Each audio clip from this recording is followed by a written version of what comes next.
Hello என்ஜிஏதி மக்களே, நான் உங்கள் ஜாக். நீங்களெல்லாம் ஆசையோடு எதிர்பார்த்துக்கிட்டு இருக்கிற கிறிஸ்தவ வாழ்க்கை பந்தயம் இன்னும் சற்று நேரத்தில் ஆரம்பிக்க இருக்குது. பாருங்க, நம்ம 3 போட்டியாளர்கள் ஜான், ஜெனி, ஜெரோம் ஆயத்தமாயிட்டாங்க. என்ன ஜெரோம் பயங்கரமா புஷ்அப்ஸ்லாம் எடுத்துட்டு இருப்பாரு போல. சபாஷ், சரியான போட்டியா இருப்பார் போலயே. பயங்கர டஃப் கொடுப்பாரு போல.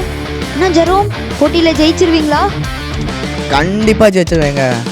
நான் ஒரு விஷயத்தில் காலை வச்சுட்டேன்னா அது ஜெயிக்காமல் போக மாட்டேங்க. என் மேலே நம்பிக்கை இருக்குங்க, நான் ஜெயிச்சிருவேன். ஜெனியை பாருங்களேன், ரொம்ப நிதானமாக பயம் இல்லாமல் பொறுமையாக இருக்கிறாங்களே. வாங்க அவங்கள்ட்ட போய் நேராக கேட்டுருவோம், அவங்க என்ன தான் சொல்கிறாங்கன்னு பார்ப்போம். ஹாய் ஜெனி, ஜெரோம் சொல்கிறாங்க நான் கண்டிப்பாக ஜெயிச்சிருவேன்னு சொல்கிறாங்க. நீங்கள் ஜெயிச்சிருவேன் உங்களுக்கு நம்பிக்கை இருக்கா? நீங்கள் என்ன சொல்கிறீங்க சொல்லுங்கள். நான் பெருசாக என் மேலெல்லாம் நம்பிக்கை வைக்கிறதில்ல. என்னை படைச்சவரை தான் முழுசாக நம்புகிறேன். என் வாழ்க்கையவே முழுசாக அவருக்கு படைச்சிட்டேன். ஸோ அவரையெல்லாம் பார்த்துக்குவார். அடுத்தபடியாக நம்ம ஜான் கிட்ட இருங்க. வெயிட் அவர் பார்த்தாலே ரொம்ப வேர்த்து விறுவிறுக்க பயத்தில் இருக்கார் போல இருக்கு. அவர் நம்ம டிஸ்டர்ப் பண்ண வேணாம். அவருக்கு என்னுடைய வாழ்த்துக்கள், நல்லபடியாக ஓட்டத்தை முடிக்கட்டும். நீங்களும் நேர்களே தொடர்ந்து ஜானுக்காக உங்கள் சப்போர்ட்டை கொடுத்துட்டே இருங்க. நேயர்களே, தொடர்ந்து இந்த 3 பேருக்கும் நீங்கள் எல்லாரும் சப்போர்ட் பண்ணுவீங்க அப்படின்னு நம்புகிறோம். அநேகருக்கு அழைப்பு கொடுக்கப்பட்டிருந்தோம். இந்த அழைப்பை ஏற்று பந்தயத்தில் பயமின்றி பாய்ந்தோட போகிற இவர்கள் தான் பாக்கியவான்கள்.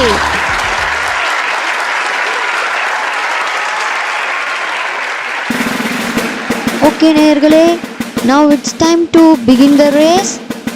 On the marks, get set, go!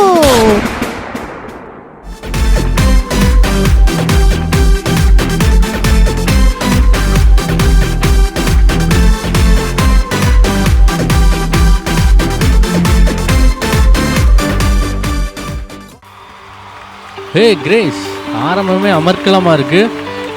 3 பேருமே பட்டையை கிளப்புறாங்க.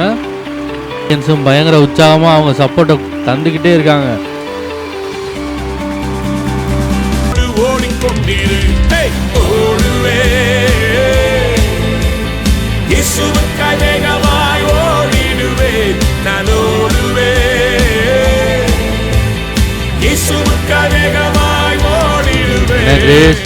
யார் இந்த போட்டியில் ஜெயிப்பாங்கன்னு கெஸ் பண்ண முடியுதா?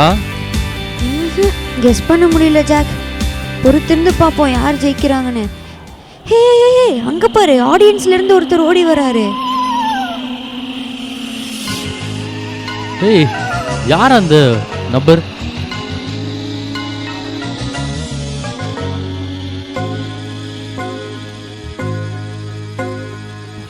ஏய், என்ன கருப்பா இருக்கான், கத்திக்கிட்டே வரான். பைத்தியக்காரனா இருப்பான் போல இருக்கு. எல்லாரும் உன்னை பார்த்து பயப்படுறாங்க. சரியான மோசமான ஆளா போல இருக்கு. ஏய், ட்ராக்குள்ள வரான், பக்கத்துல வரான். ஜெரோம் ஏதோ பேசுற மாதிரி இருக்கே. என்ன ஜெரோம் ஸ்லோ ஆயிட்டாரு? ஜெரோம் ஃபோக்கஸ் பண்ணுங்க ஜெரோம், பேச விட்டுறாதீங்க.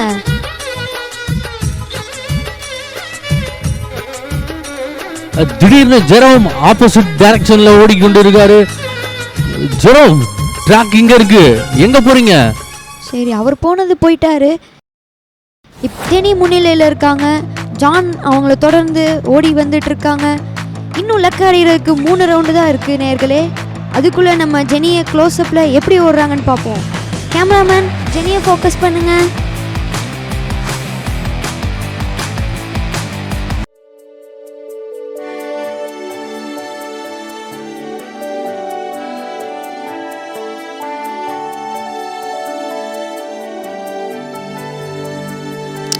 பரவாயில்லையே, ஜெனி அதிகாலையிலே எந்திரிச்சு ப்ரேயர்லாம் பண்ணுறாங்க. வாவ், ஃபேமிலியாக டெய்லி உட்காந்து ப்ரேயர் பண்ணுறாங்களே. பாருங்க, பிள்ளைங்களுக்கெல்லாம் வசனத்தெல்லாம் சொல்லி கொடுக்குறாங்க. பார்க்குறதுக்கே நமக்கே ரொம்ப ஆச்சரியமாக இருக்குல்ல. கிரேட். ஹே ஜாக், ஜெனி அவங்க ஹஸ்பண்டும் ஏதோ பேசுகிற மாதிரி இருக்குல்ல. கேமராமேன், ஆடியோ கட் ஆகுது, அது ஒழுங்காக கனெக்ட் பண்ணுங்க.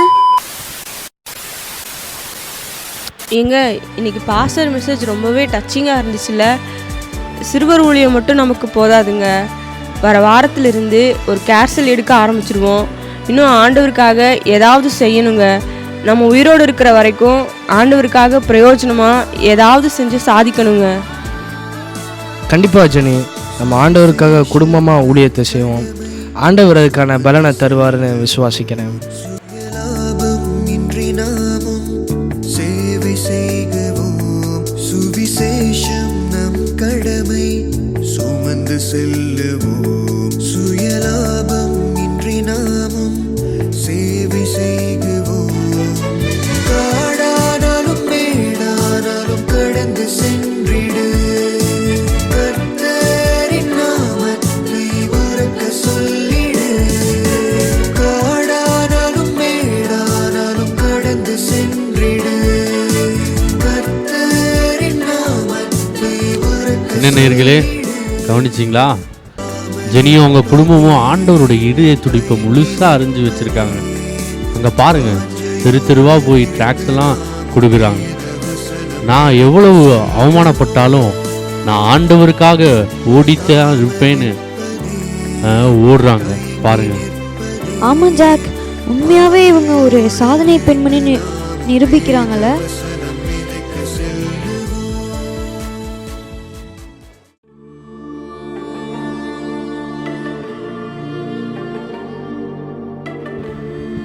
ஹே, அங்கே பார்த்தியா கிரேஸ், ஜான் டயர்டாயிட்டாரு போல, ஓட முடியல போல. ஆனாலும் பாரு, ஜெனியை நெருங்கி தான் ஓடுறாரு. ஏய் ஆமாம் ஜாக், ஜான் ஜெனி கிட்ட நெருங்கிட்டே வராரு. ஆட்டோ சூடு பிடிக்குதே. என்னதான் முயற்சி பண்ணாலும் ஜெனி அளவுக்கு அவரால் ஓட முடியல. சரி, அவர் என்னதான் பண்ணுறாருன்னு பார்ப்போம். வாங்க ஜூம் பண்ணுங்க கேமராமேன்.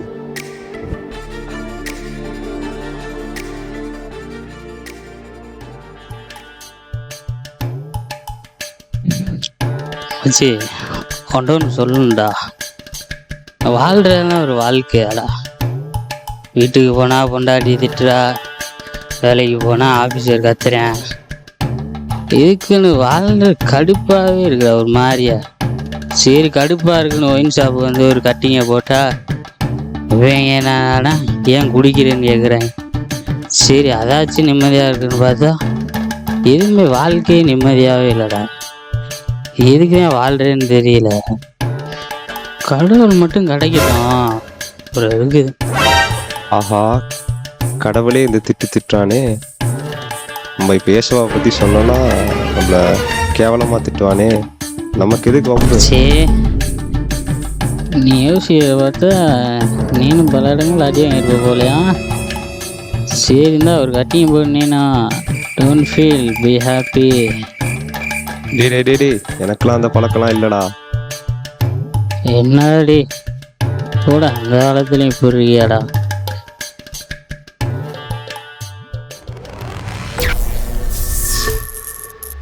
பரவாயில்லப்பா, உண்மையாகவே ஜான் நல்ல மனுஷன் தான். அவன் ஃப்ரெண்டு சரக்கு ஊற்றி கொடுத்தாலும் பரிசுத்தமாக தான் வாழுவேன்னு வாழ்கிறாரு. அதெல்லாம் சரி, ஆனால் ஏதோ ஒன்று மிஸ் ஆகுறதே.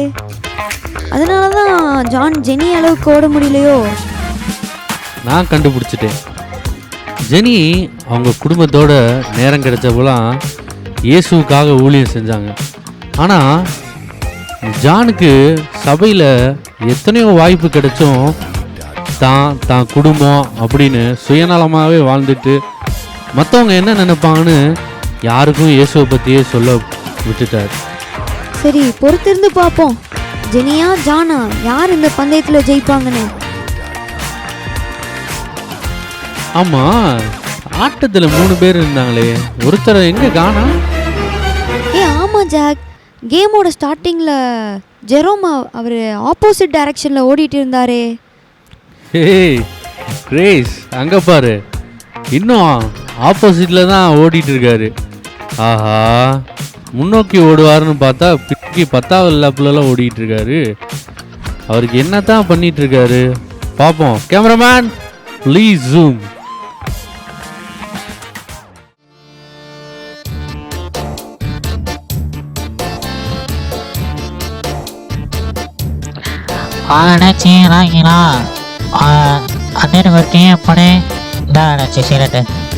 வேணாம் மைமுத்து, நீங்க ஞாயிற்றுக்கிழமை தண்ணி தம்முலா நீங்க ஒன்றும் அடிக்க மாட்டேன். இன்னைக்கு ஒரு நாள் மட்டும்தான். அது ஏன் அண்ணாச்சி அப்படி? அதெல்லாம் அப்படிதான். ஸ்ட்ராங்காக ஒரு டீயா போடு. பயிரை மேயும் வேலியா, பசுத்தை போர்த்திய புலியா, நீ பயிரை இன்னைக்கு இந்த ஃபங்க்ஷனுக்கு நம்ம எந்த சாரி கட்டுறது? இந்த பிங்க் சாரியை போன ஃபங்க்ஷனுக்கு கட்டிட்டோம், இந்த ஒய்லட் சாரியையும் கட்டிட்டோம். அந்த ரீனாவே அவ்வளோ காஸ்ட்லியாக சாரி கட்டும் பொழுது நான் கட்டாமல் இருப்பேனா? ஓ, இந்த சாரி ரொம்ப அழகா இருக்கே, இது ரொம்ப காஸ்ட்லியான சாரி வேற. ஆஹா, நம்ம கண்ணே பற்றும் போல இவ்வளோ அழகா இருக்கும். என்னடி பைத்தியக்காரி மாதிரி கண்ணாடி முன்னாடி நின்று உளறிக்கிட்டு இருக்க? அட இல்லைங்க, என்னோட ஒன்று விட்ட அத்தை பொண்ணோட நாத்தனார் பொண்ணுக்கு இன்னைக்கு வளகாப்பு ஃபங்க்ஷனுங்க. கண்டிப்பா வரணும்னு சொல்லிட்டாங்க. அந்த முக்கியமா அந்த ரீனா வேற வராலாம். அவகிட்ட போய் என் சாரியை காமிச்சே ஆகணுங்க. ஜாலி ஜாலி, நம்ம இன்னைக்கு ஃபங்க்ஷனுக்கு போறோம். அதெல்லாம் சரிடி, இன்னைக்கு சண்டே சர்ச்சுக்கு போகணும்ல. ஐயோ என்னங்க, வார வாரம் தான் சர்ச்சுக்கு போறோம், இன்னைக்கு போலன்னா என்ன ஆக போகுது? சரிதான், ஆனா இந்த வாரம் சர்ச்சுக்கு போகலன்னா ஏதாவது தப்பா நடந்துருமே. அட்லீஸ்ட் போய் காலாவது வச்சுட்டு ஆமேன்னு சொல்லிட்டு போயிடுவோம். சரிங்க, போற வழி தானே, தலையை கட்டிட்டு போவோம். ஆஹா, இப்போதான் புரியுது ஜெரோம் ஏன் பின்தங்கி போயிட்டு இருக்காருன்னு. அன்பு நேர்களே, நல்ல ஒரு பலத்தை கைத்தறல கொடுக்கலாமே. போட்டி ரொம்ப விறுவிறுப்பா போச்சுல. கிறிஸ்தவ வாழ்க்கை என்னும் பந்தயம் உலகம் என்னும் பந்தய சாலையில் வெற்றிகரமாக முடிந்துவிட்டது. நீங்கள் ஆவலோடு எதிர்பார்த்திருக்கும் பரிசளிப்பு விழாவில் சந்திப்போம். அதுவரையில் உங்களிடமிருந்து விடைபெறுவது கிறிஸ்துவுக்குள் உங்கள் ஜாக் அண்ட் உங்கள் கிரேஸ். பிரைஸ் தி லார்ட் மக்களே, நீங்கள் ஆவலோடு எதிர்பார்த்திருந்த பரிசளிப்பு விழா இன்னும் சில வினாடிகளில் ஆரம்பிக்க உள்ளது. ஹே, என்ன ஜாக், என்ன இடம்னு சொல்லாமே இருக்கோமே, அப்போ தானே மக்களுக்கு தெரியும் எங்கே இருக்கோன்னு. அதாவது மக்களே, இப்போ 3வது வானத்தில் நாங்கள் கிறிஸ்துவின் நியாயஸ்தானத்தில் இருக்கோம். கரெக்டாக இடம் சொல்லணும்னா பரலோகத்துக்கு பக்கத்தில் இருக்கோம். ஆஹா ஜாக், அங்கே பாரு, வாவ், என்ன பியூட்டிஃபுல்லாக இருக்குல்ல இந்த பிளேஸ். இயேசு எவ்வளோ பிரகாசமாக வெள்ளை சிங்காசனத்தில் ராஜாவாக உட்கார்ந்துருக்காரு. அப்பப்பா, அடடடடடடா, அந்த அழகை வர்ணிக்க வார்த்தையே இல்லை. ஆமாம், அங்கே ஒரு புக்கு இருக்கே, என்ன புக்காக இருக்கும்? சரி வாங்க கிட்ட போய் பார்ப்போம். ஓ, இதுதான் ஜீவ புஸ்தகமா? ஆமாம், வாழ்க்கையில் ஜெயிச்சவங்க பேர்லாம் இதில் எழுதியிருக்கும்ல. நிறையா பேர் இருக்கு. எஸ் லெட்டரில் பார்ப்போம். Stephen, Sathya, Saranya, Stella, Sharon Brigitte. ஏய், நம்ம பிரிஜித்தா? பரவாயில்லையே, பந்தயத்தில் ஜெயிச்சிட்டான் போல. சரி, வெக்காலம் ஊதிட்டாங்க, விழா ஆரம்பிச்சிருச்சு. என்ன நடக்குதுன்னு பார்ப்போம். வாழ்க்கை பந்தயத்தோட வெற்றியாளர்கள் யாருன்னு பார்ப்போம் நேயர்களே. உலகத்தின் ராஜ்யங்கள் நம்முடைய கர்த்தருக்கும் அவருடைய கிறிஸ்துவுக்கும் உரிய ராஜ்யங்கள் ஆயின. அவர் சதா காலங்களிலும் ராஜ்யம் பாரம் பண்ணுவார்.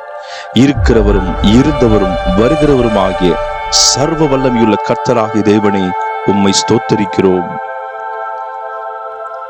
தேவன் அவனவனுடைய கிரியைகளுக்கு தக்கதாய் அவனவனுக்கு பலனளிப்பார்.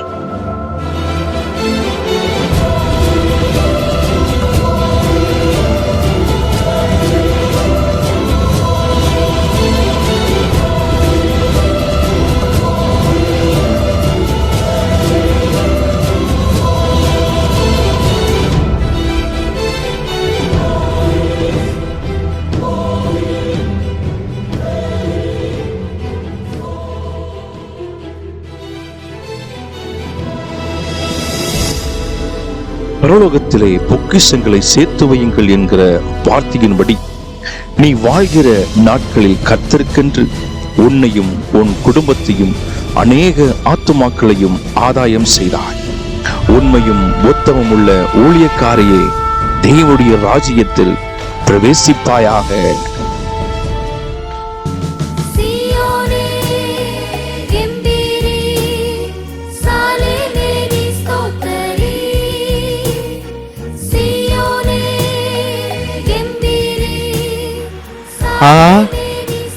நம்ம ஜெனி சிஸ்டரு செம்ம வரவேற்புல அவங்களும் ஏஜி சர்ச்சு தான், நானும் ஏஜி சர்ச்சு தான். அப்போ எனக்கும் அதே வரவேற்பு இருக்கும்ல. இப்போ பாருங்கள் தலைவர் எவ்வளோ கெத்தாக போகிறேன்னு பாருங்கள். கேமராமேன் மறக்காமல் அழகாக ஒரு ஃபோட்டோ எடுத்துருங்க, இன்ஸ்டாவில் வேறு போஸ்ட் போடணும். மக்களே மறக்காமல் கைத்தட்டிடுங்க, சரிங்களா? ஹலோ பாஸ், எங்க அங்க போறீங்க? இங்க வாங்க, நம்ம இடம் இங்க இருக்கு. வாங்க கூட்டாளிகளா, இழுத்துடுமா வாங்க. போட்டோ எடுக்கணுமா? இங்க வா, உன்னை வரத்து போட்டோ எடுக்கிறேன். இயேசுவே, வார வாரம் தச்சுக்கெல்லாம் வந்துடுவேனே, தசம பாகம் காணிக்கெல்லாம் வார வாரம் கொடுப்பேனே, என்னை இழுத்துட்டு போறாங்க, என்னை எப்படியாவது காப்பாத்துங்க. டைம் முடிஞ்சிருச்சு, இன்னுமே தலை ஈழனால முடியாது. நரகத்துக்கு ஒரு ஆத்துமா கிடைச்சிருச்சு. அடிச்சுக்க சங்கிலி, இந்தா மங்களி. ஏசப்பா, எனக்கு ஒரே ஒரு சான்ஸ் கொடுங்களே.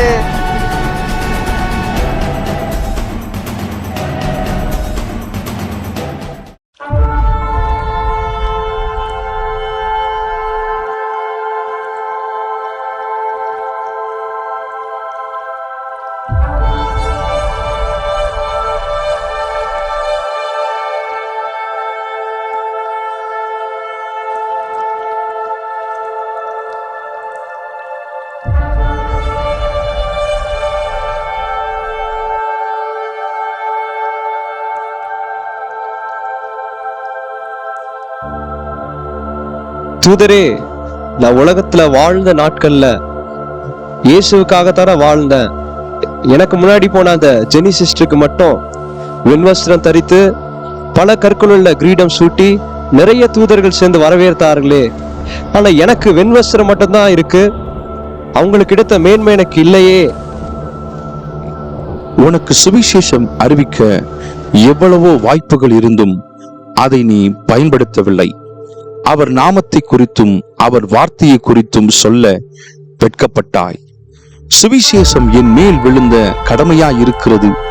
சுவிசேஷத்தை நான் பிரசங்கியாதிருந்தால் எனக்கு ஐயோ என்கிற வேத வார்த்தையை நீ அறியவில்லையா? நீயும் உன் குடும்பமும் சுயநலமாக இருந்து ஆத்துமாக்களை ஆதாயம் செய்யவில்லையே. பரலோகத்திலே பொக்கிஷங்களை சேர்த்தவர்களுக்கு பலன் உண்டு.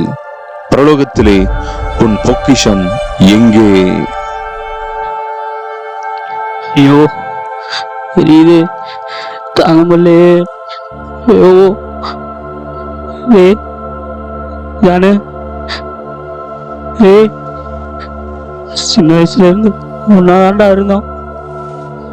எந்த கஷ்டமா இருந்தாலும் உன்கிட்ட தான்டா சொல்லு. ஆனா நீ மட்டும் ஏன்டா என்கிட்ட இயேசு பத்தி சொல்லவே இல்லை, மறைச்சிட்டேடா ஜானுடே. சொல்லியிருந்தா நான் நரகத்துக்கு வந்திருக்க மாட்டேனடா. ஜானு, எரியுதுடாடே, தாங்க முடியலடா, காப்பாத்துடா.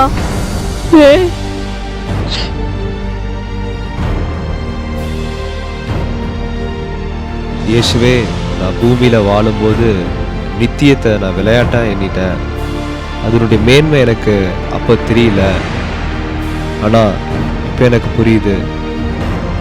நான் பூமியில வாழும்போது சின்னவங்களா இருந்தவங்களாம் இப்போ என்னை விட பெரியவங்களா இருக்கிறாங்க. அதற்கு காரணம் அவங்களுக்கு கிடைச்ச அந்த பொன்னான தருணங்களை அவங்க பயன்படுத்தி கொண்டாங்க. நான் பூமியில நீங்க எனக்கு தந்த அந்தஸ்து, படிப்பு, தாளந்து எல்லாத்தையும் நான் புதைச்சி வச்சிட்டேன். அதனால இன்னைக்கு உங்ககிட்ட கொடுக்கறதுக்கு என்கிட்ட ஒன்று கூட இல்லாம வெறும் கையனா நான் வந்து நிற்கிறேன். நான் உயிர் உயிரா நேசித்த என்னோட நண்பனுடைய ஆத்மா கூட இன்னைக்கு நரகத்துல அலறி கொண்டு இருக்கு, நரகத்துல இருக்கு. இந்த மாற்ற முடியாத வடுவோடு தான் நான் நித்தியத்தை கழிக்கணும் போல. அறுவடை காலத்தில் மௌனமாயிருந்தால் அறுவடை இழப்பாயே. ஆண்டவர் காலத்தில் மௌனமாயிருந்தால் ஆத்துமா இழப்பாயே. அன்பு தேவ பிள்ளைகளே, காலையில் பூத்து மாலையில் மறையும் புல்லின் பூவைப் போல வாழ்நாட்களை உடைய நாம் ஆண்டாண்டு காலங்களாய் முடிவில்லாத வாழ்க்கையாய் கிறிஸ்துவனே கூட வாழப்போகிறோம். வாழ்க்கை என்னும் இந்த பந்தயத்தில் கிடைக்கப்பட்ட ஒரே வாய்ப்பை பயன்படுத்தி அழிவில்லாத கிரீடத்தை பெற்றுக்கொள்ளத்தக்கதாக ஓடுவோம். நல்ல போராட்டத்தை போராடுவோம், ஓட்டத்தை முடிப்போம், விசுவாசத்தை காத்துக்கொள்வோம். நீதியின் கிரீடம் நமக்காக வைக்கப்பட்டுள்ளது. நீதியுள்ள நியாயாதிபதியாகிய கர்த்தர் அந்நாளிலே அதை நமக்கு தந்தருளுவார். இது சிந்திக்கும் காலம், செயல்படும்